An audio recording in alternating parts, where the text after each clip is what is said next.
ఏమైంది? నువ్వు ఇలా భయపెడుతున్నావెందుకు? నేనెక్కడ భయపెట్టాను? నువ్వు అర్చన అరుపు విని నేనే భయపడిపోయాను. నువ్విలాగా పిల్లిలాగా వెనకాల నుంచి వచ్చి గోకితే నేను అరవకేం చేస్తాను? అలాగా? నేను నిన్ను హక్ చేసుకుంటే గోకుతున్నట్టు అనిపిస్తుందా? నీ బ్రెయిన్ పాడైపోయింది కార్తీక్. ఈ మధ్య నువ్వు ప్రతి చిన్న విషయానికి ఆడపిల్లలా అరుస్తున్నావు. నేనెప్పుడు వచ్చాను? రాత్రి బాత్రూంలో భూతం ఉందా? సర్లే వదిలే, ఇలారా. చెప్పేది నీకే, ఇలారా. వచ్చి ఇలా కూర్చో. కొద్ది రోజులుగా మనం దూరంగా ఉంటున్నాం కదా, అందువల్ల ఈ ప్రాబ్లమ్స్ అన్ని. దగ్గరగా ఉంటే ఈ ప్రాబ్లమ్స్ అన్ని క్లియర్ అవుతాయి.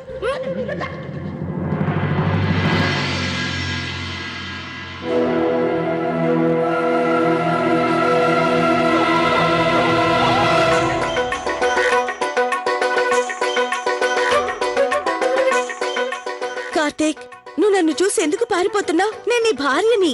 ఏం లేదు, నేను లెగ్స్ ఎక్సర్సైజ్ చేస్తున్నాను.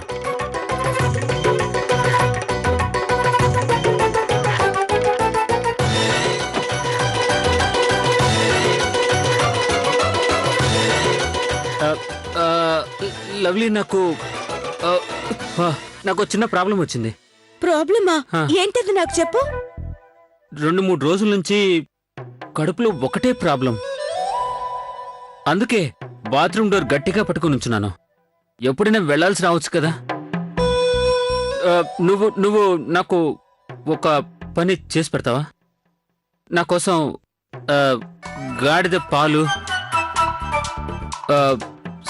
సోడా వాటర్, ఇంకా అవే 3-4 ఉంటాయి కదా, అవన్నీ కలిపి మిక్స్ చేసి తీసుకురావా? అవి తాగితే తగ్గిపోతుందేమో. సరే సరే, అలాగే తీసుకొస్తాను. వెరీ గుడ్, నువ్వు చాలా స్మార్ట్. లవ్లీ, నీకు విషయం చెప్పాలి. మేము ఈ రోజు రాత్రి కూడా మీ రూమ్ లోనే ప్రాక్టీస్ చేయాల్సి ఉంటుంది. ఎందుకు? ఇంకా మేము చేయాల్సిన పని చాలా ఉంది. అందుకనే నువ్వు ఈ రోజు కూడా ఎవరో ఒకరి గదిలో పడుకో, సరేనా?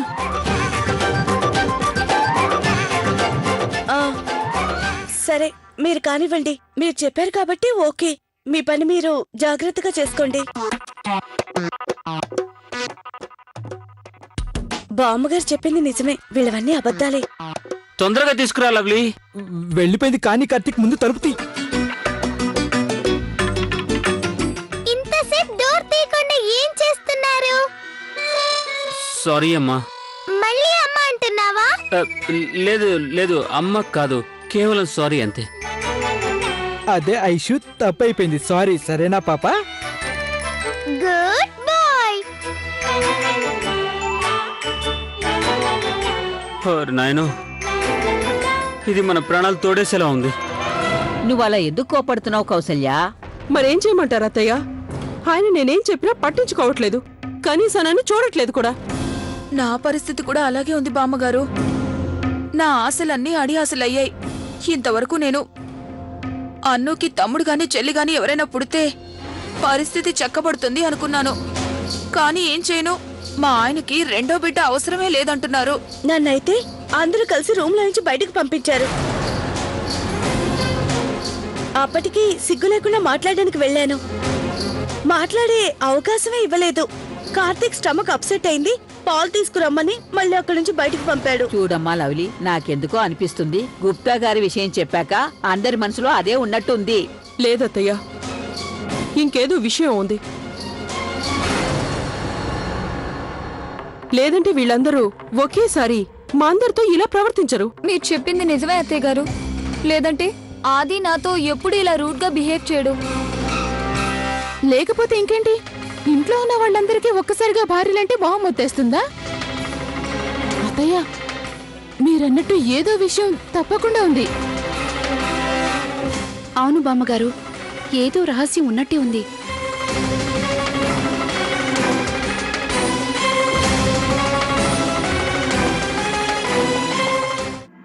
తినమ్మా, భోజనం చేయి. తిను ఐషు. అరే ఐషు తల్లి, తినమ్మా, తిను. చిట్టి అసలు ఏం తినదు, ఏం తాగదు. మీలో ఎవరైనా నాకు దెయ్యం కథ చెప్తే అప్పుడు తింటాను. దెయ్యాల కథలు మాలో ఎవరికి రావమ్మా. నువ్వు నీ చిట్టి ఎంతున్నారు? దయ్యాల కథలు వింటే భయం అయ్యేదా? నేను చిన్నపిల్లని అనుకున్నావా? లడ్డు నాన్న, నేను దేనికి భయపడను తెలుసా? అలాగా? మర్యాదగా దెయ్యం కథ చెప్పండి, లేదంటే నేను ఏమీ తినను. అలాగా? ఇప్పుడు నేను నీకు చెప్పబోయే భయంకరమైన దెయ్యం కథ విన్నావంటే దెబ్బకి భయపడిపోతావు. ఇప్పుడు మనమందరం ఒక పని చేద్దాం. కార్తీక్, నువ్వు వెళ్ళి కిటికీ తలుపులు అన్ని మూసేసేయ్. ఇప్పుడు నేను చెప్పే కథ విని అందరూ భయంతో కేకలు పెడతారు.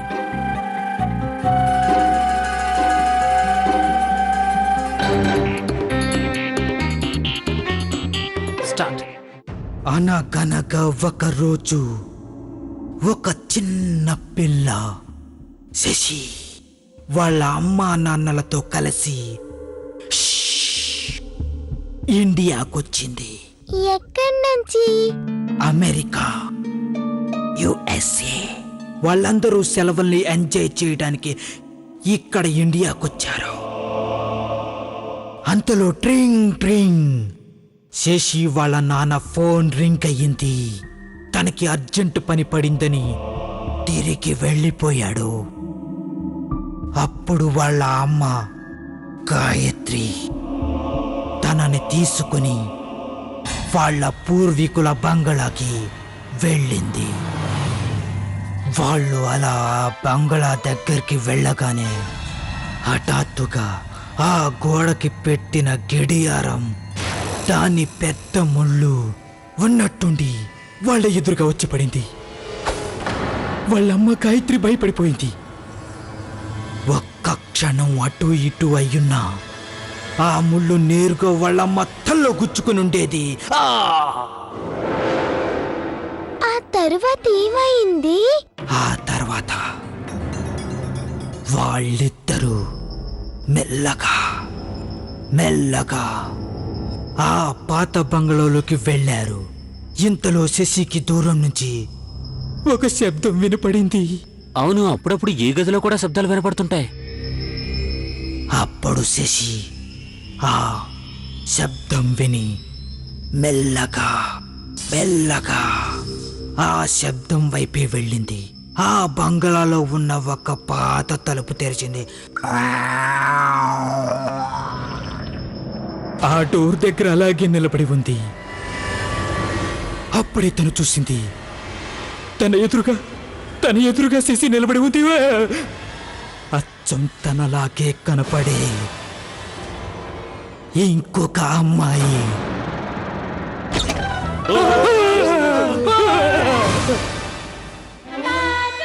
అందరు నాన్నలు భయపడ్డారు. ఈ స్టోరీ చాలా బాగుంది, కానీ నేనేం భయపడలేదు. ఈ కథ చెప్తుంటే నాకే భయంతో చెమటలు పడ్డాయి, కానీ ఎల్లరిపిల్లకి భయం కూడా వేయలేదు. ఆ తర్వాత ఏమైంది? ఆశ దోశ అప్పుడు చెప్పేస్తారు. ముందు నువ్వు టిఫిన్ చేయి, ఆ తర్వాత చెప్తాను. అబ్బా, నేనంత తెలివి తక్కువ దాన్ని అనుకుంటున్నావా? కానీ నేను తెలివి తక్కువ దాన్ని కాదు. నేనిప్పుడు టిఫిన్ తినను. చూడైషు, నువ్వు ప్రామిస్ చేసావు కదా, నువ్వు అడిగిన కథ మేము చెప్తే తర్వాత నువ్వు టిఫిన్ చేస్తాను అని. మంచి పిల్లలు ఎప్పుడు ప్రామిస్ ని క్రాస్ చేయరు. మంచి పెద్దవాళ్ళు కూడా ప్రామిస్ తప్పరు. మీరందరూ నిన్న నాకు ప్రామిస్ చేశారు కదా. మీరందరూ మా అమ్మని తీసుకొచ్చిస్తానన్నారు కదా. తీసుకురాలేదుగా. మీరందరూ వెరీ బ్యాడ్.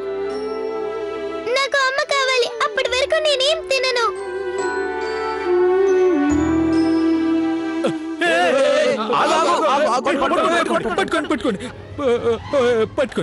పట్టుకోండి. ఇప్పుడు ఏం చేయాలన్నయ్య గారు? ఎవరైనా చూశారంటే మనకి పెద్ద సమస్య అయిపోతుంది. ఏంటన్నయ్యా, నేను లవ్లీకి పని పేరు చెప్పి ఎన్ని రోజులు రూమ్ లోకి రాకుండా ఆపగలను? మనం ఏదో ఒక ఉపాయం ఆలోచించాలి కదా. అందరం ఇరుక్కుపోయాం దీనివల్లే. అరే శివ, నువ్వు ఏదో ఒకటి చెయ్యరా, త్వరగా చెయ్యి. నాకు డిపార్ట్మెంట్ నుంచి ఫోన్ వచ్చింది. స్టేషన్లో కూడా పిల్లలు కనిపించట్లేదని చాలా కంప్లైంట్స్ వచ్చాయంట. నేను ఒక పని చేస్తాను, ఈ పాపని కూడా ఫోటో తీసి అన్ని స్టేషన్స్ లో పెడతాను. తన కోసం ఎవరో ఒకరు వస్తారు కదా. ఇది చాలా బాగుంది. Nice idea. అరే ఐషు ఎక్కడా? అరే ఏది ఎక్కడ చూడండి.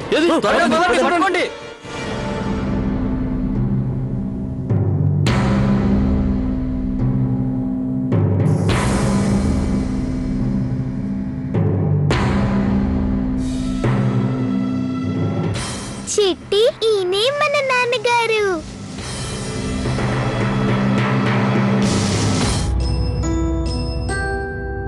కానీ ఫోటోలో మమ్మీ లేదు. Bad daddy.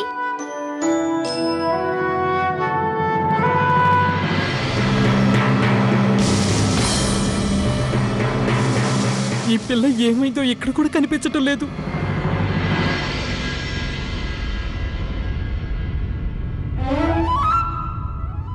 ఖచ్చితంగా ఈయనే మా నాన్న అయ్యి ఉంటారు. కానీ ఈ ఫోటోలో కూడా మమ్మీ లేదు. నువ్వేం బాధపడకు చిట్టి, ఇంకా 4 నాన్నలు మిగిలే ఉన్నారు కదా. అనయ్య ఐశ్వర్య కనిపించిందా? లేదు కార్తీక్, నా గదిలో కూడా చూసాను, లేదు. మనమంతా శివానయ్య రూమ్ లోకి వెళ్ళి వెతుకుదాం పదండి. పదనయ్య. పదాది పద. చిట్టి వేరే రూమ్ కెళ్ళి చూద్దాం పదా.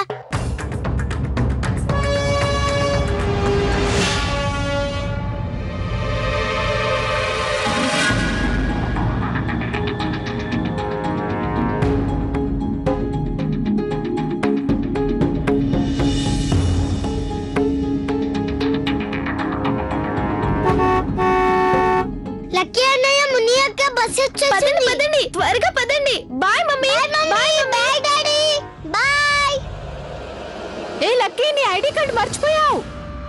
చిట్టి నువ్వు బాధపడకు, మన నాన్నెవరో తెలుసుకుందాం. ఓయ్ లక్కీ, ఓయ్ ఎక్కడున్నావు? తొందరలో పడి నీ ఐడి కార్డ్ మర్చిపోయావు.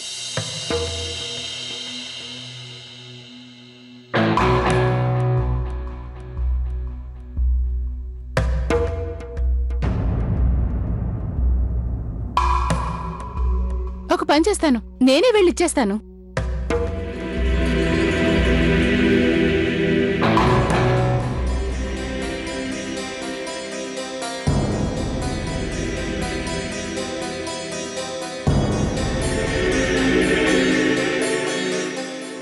ఓహో, అందరూ నాన్నలు నన్ను టెన్షన్ పెట్టేస్తున్నారు.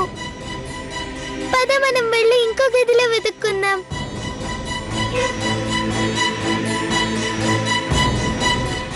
అరే, పర్స్ తెచ్చుకోవడం మర్చిపోయాను.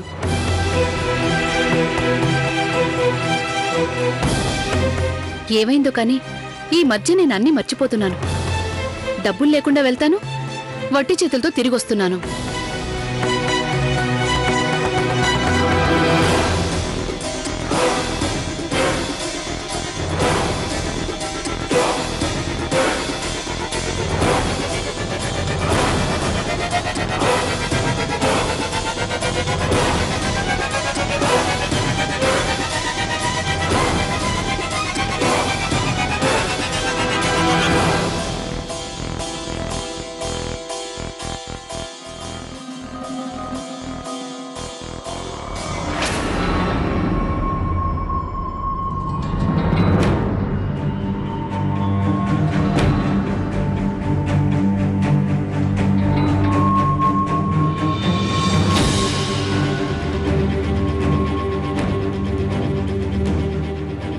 చిట్టి చూడు, ఆ ఫోటోలో ఉన్న ఆంటీ.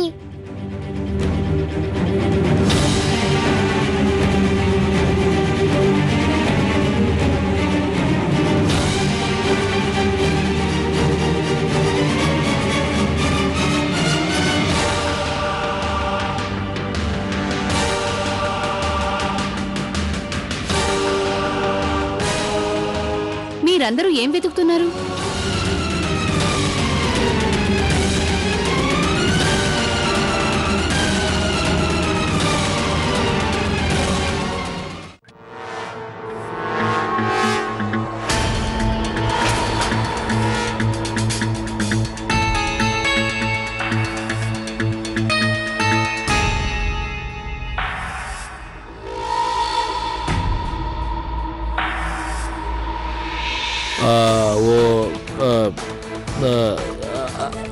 ఏం లేదమ్మా, ఉమేష్ షాపులో లెక్కలు రాసే పుస్తకం ఎక్కడో పెట్టి మర్చిపోయాడంట.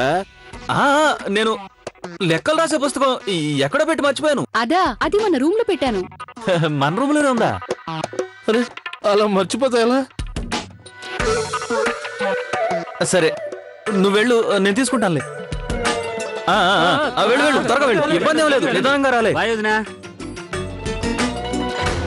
చూడండి ముందు తను ఎక్కడుందో.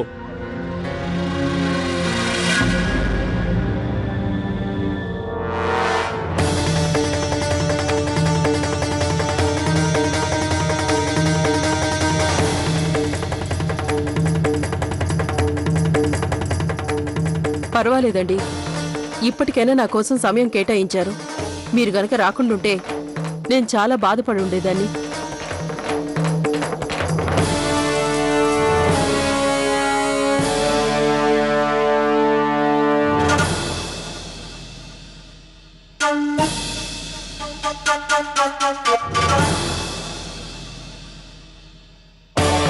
పాపా, ఎవరు నువ్వు?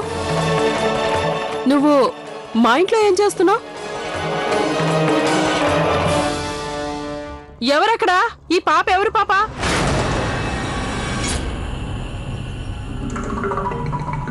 అమ్మ వాళ్ళ గదిలోంచి అరుపొస్తోంది. అంటే దాని అర్థం ఐషు అమ్మ గదిలో ఉందా? మీరేం భయపడకండి, నేను చూసుకుంటాను. నాన్న జాగ్రత్త. మీరు ధైర్యంగా ఉండండి నాన్న. ఎవరు పాప అమ్మ నువ్వు? ఆయన మా ఇంట్లోకి ఎలా వచ్చావు? చెప్పు, ఎవరు నువ్వు? రాకుండా ఎలా ఉంటాను? ఈ ఇంట్లోనే మా నాన్న ఉన్నాడు.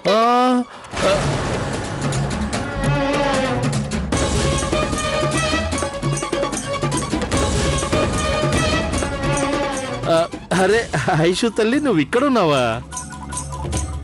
ఏమండి, మీకు ఈ పాప తెలుసా?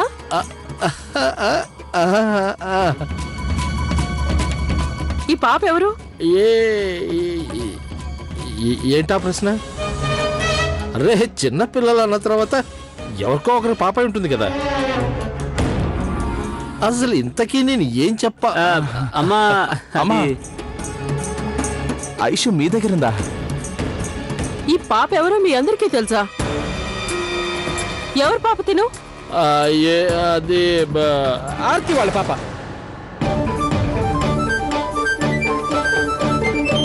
కిట్టు, పనికి మాల మాటలు మాట్లాడకు. ఆర్తికి ఒక్కడే ఒకడు కొడుకని నాకు బాగా తెలుసు.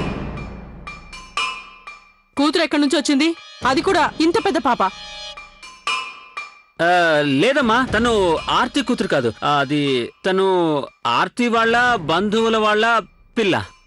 అదే అదే మన కిట్టు అన్నయ్య ఉన్నాడే, ఎప్పుడు అనవసరంగా కన్ఫ్యూజ్ చేస్తూ ఉంటాడు. మీరన్నది రైట్, నన్ను కూడా కన్ఫ్యూజ్ చేసేశారు. అసలు ఆర్తి ఎవరు?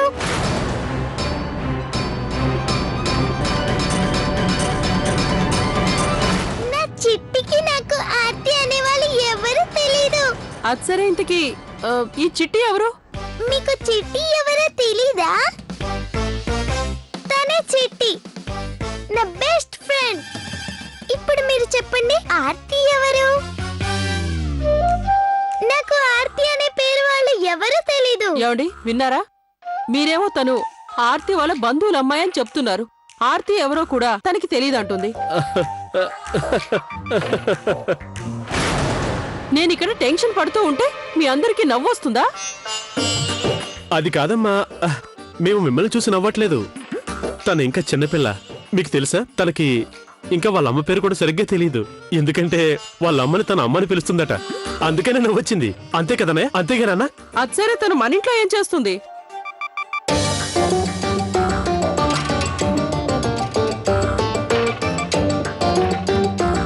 అది అది అదేంటంటే అమ్మా, ఆర్తి వాళ్ళ బాబు ఉన్నాడు కదా, వాడికి చికెన్ ఫాక్స్ అమ్మవారు వచ్చింది.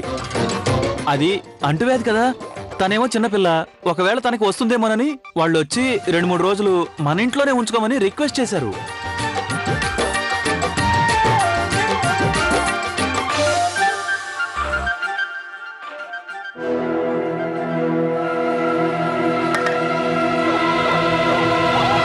అయ్యయ్యో, ఏం చేస్తున్నామ్మా? అలా చేయకూడదు, పగిలిపోతుంది. అలాగా. ఆర్తి ఈ పాపని ఇక్కడ దింపడానికి వచ్చి నాకు కనిపించకుండానే వెళ్తుందా?